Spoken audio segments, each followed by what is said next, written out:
गढ़ी संपर्क को भांगिबा पई गोटे सेकेंड भी लगे नहीं, किंतु भांगी जाइथिबा संपर्क को बेले बेले समय भी सजाड़ी पारे नहीं।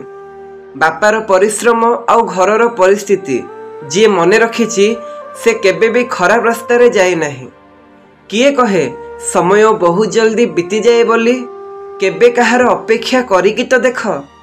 सेही संपर्क मजबूत होइथाए जेउठी परस्पर मध्यरे कौनसी कथा लुचे जाई न थाए। जेउ संपर्क तुम भावना को बुझी पारेनी, तुम कष्ट को अनुभव करि पारेनी, सेही भली संपर्क ठारू दूरे रहिबा बहुत भल।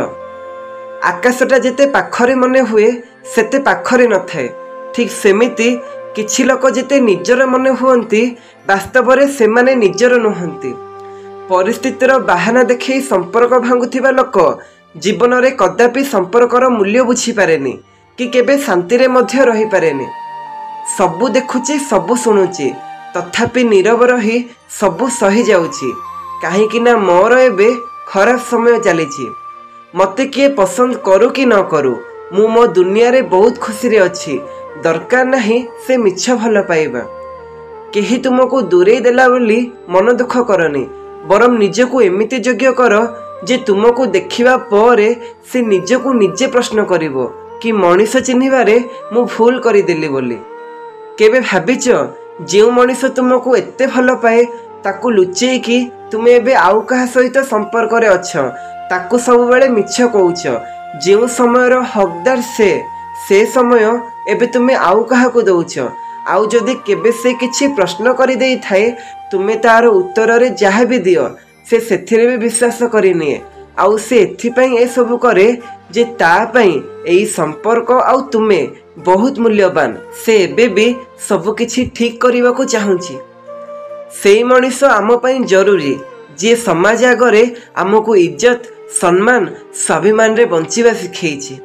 जीवन रे सबु लड़ाई एका ही लड़िबाकू पड़िबो, कारण अन्य माने केवल सांत्वना देबे किंतु पाखरे केही छिड़ा हेबे नाही। लोके कहंती मनीष निज भाग्य निजे लेखे, जदि सेमिति काहेकि किए निज पई दुख लिखि थांता। जेउ मनीष अधिक प्रेम देखै हुए प्रायतः से दिने ना दिने छाड़ी चली जाए। वर्षा बहुत सुंदर होई थाए किंतु केवल ता पई जहार घर पक्का होई थाए। सबु संपर्कर कौनसी नाम न थाए। जेबे अजणा अचिन्हा निजर लागे तार नाम प्रेम होई थाए।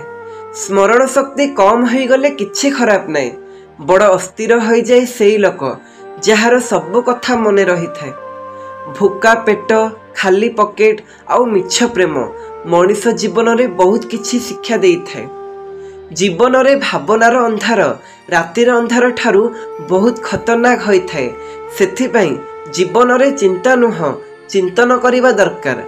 पिलांको उपहार न देले किछि समय पई कांदी थांती, जदि संस्कार दिया न जाए तो सारा जीवन कांदी थांती। जीवन जीवार ठीक तरीका केवल ताकू आसी थाए जहाकू जीवन रे सबु जगह रे बादाम नुह धक्का खाइबाकू मिली थाए। किछि पाई जीवा जितिबा नुह, आउ किछि हरेई देबा हारिबा नुह, केवल समयर प्रभाव होई थाए आउ परिवर्तन समयर स्वभाव होई थाए। जीवन रे गोटे कथा सबु बेले मने रखिथिबो, बटर लगेइबा वाला हाथ रे सबु बेले छुरी भी थाए। एबे लोक प्रेम ना रे मजा करि थांती, निजर आवश्यकता पूर्ण होई गला परे काहाकू बर्बाद करि दियंती। परिस्थिति स्वभाव बदलै देई थाए, नहेले मनीष तो काली जेमिति थिला आज भी सेमिति। दुई प्रकार देखिले जिनिस छोट देखा जाए, दूरରୁ देखिले आउ गर्वरे देखिले। जना नाही लोके केउठी आनंती एते पत्थर हृदय। वर्ष वर्षर संपर्क को भी गोटे मुहूर्त रे भूली जाएंती। बहुत सत कहिचंती लोक, निज लोक केबे कंदेई न थांती, बरम सेई लोक कंदेई थांती जहाकू आमे निजर भाबे भूल करि थांती। केबे केबे मनीष भूल होई न थाए, किंतु ठीक बोली प्रमाण करिबाकू ता पाखरे शब्द न थाए। आमे लोकों को खुशी करिबा चक्कर रे निजर सबु किछि हरेई दियंती, परे सेई लोक तू मो पई कोन करिछु कहि भूली जांती। एई दुनिया रे अधिक खुशी रहिबा भी ठीक नुहे। लोके प्रायतः हसुथिबा फूल को छिंडेई दियंती। शीघ्र मिलिथिबा जिनिस अधिक दिन चली न थाए आउ जो जिनिस अधिक दिन चली थाए से जिनिस शीघ्र मिल न थाए। दूरता शिखई थाए घनिष्ठता कौन टंका सत को भी चुप करई दिए। नाही आउ हाँ ए दुईटी छोट शब्द एथिरे जीवनर बहुत जिनिस हजि जाई थाए। नाही शीघ्र कहिले आउ हाँ डेरी रे कहिले। थकापण केबे काम करिबा कारणरू होई न थाए बरम चिंता निराशा भय आउ असंतोष कारणरू होई थाए। संपर्क बनैबाकू गोटे मुहूर्त दरकार आउ सेई संपर्क को तुलेबा पई गोटे सुंदर हृदय दरकार। काहा पाखरे एतिकी अभिमान कर ताकू आपणक अभाव अनुभव हेउ किंतु एते अभिमान करनी जे से आपणकू मने न पके बंचिबा शिखि न जाऊ। जेउ नारी सबु पुरुषंक सह हसी हसी कथा हुए विश्वास कर से हृदय बहुत भल एवं से संपर्क को बहुत गुरुत्व दिए।